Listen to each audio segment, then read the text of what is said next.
Antes de Pennywise, antes del Overlook Hotel, antes de Derry, de Cujo, de Carrie, había un niño. Un niño criado entre mudanza, pobreza y ausencia. El terror de Stephen King no nació de monstruos imaginarios. Nació de la vida real.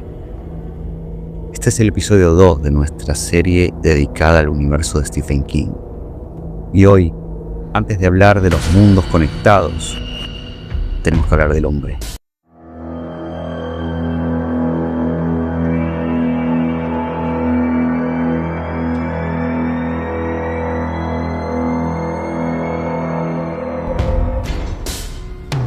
Stephen King nació en 1947 en Portland, Maine, pero su historia empieza realmente cuando su padre se va.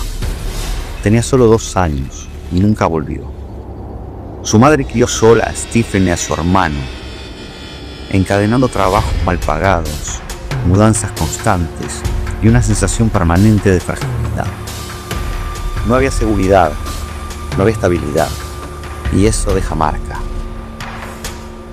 Durante su infancia, King estuvo rodeado de historias inquietantes, accidentes, rumores, relatos macabros que escuchaba de adultos y una realidad dura que no necesitaba fantasmas para dar miedo. Aquí se forma una idea clave que atraviesa toda su obra. El mal no viene de otro mundo, vive entre nosotros.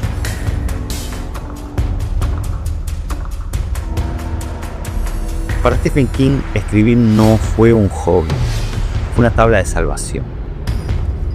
Desde adolescente empezó a escribir relatos de terror, a leer cómics y a consumir cine de clase B. Vendió historias a sus compañeros por unas monedas, no por fama, por necesidad. En la universidad conoce a Tabitha Scourge. Ella no solo será su esposa, será su ancla.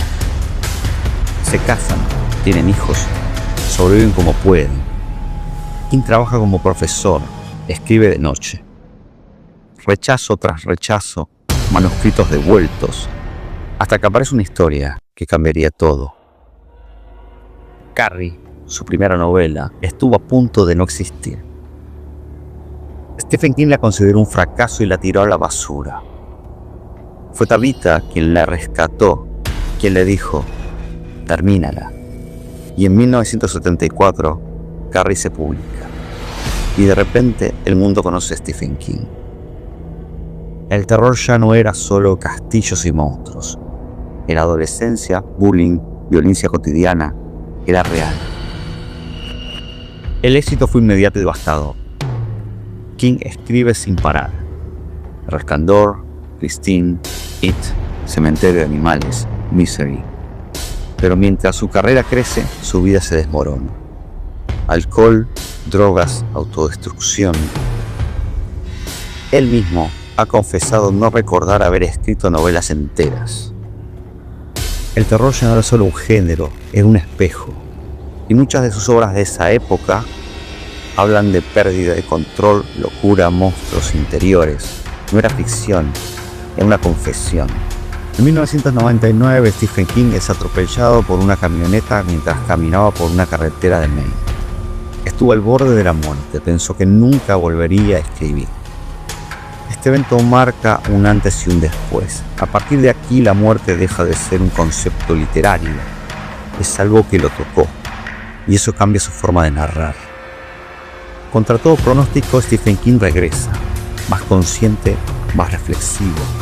Sus historias evolucionan, ya no solo buscan asustar, buscan entender el miedo moderno, la violencia, la política, la sociedad, el trauma colectivo.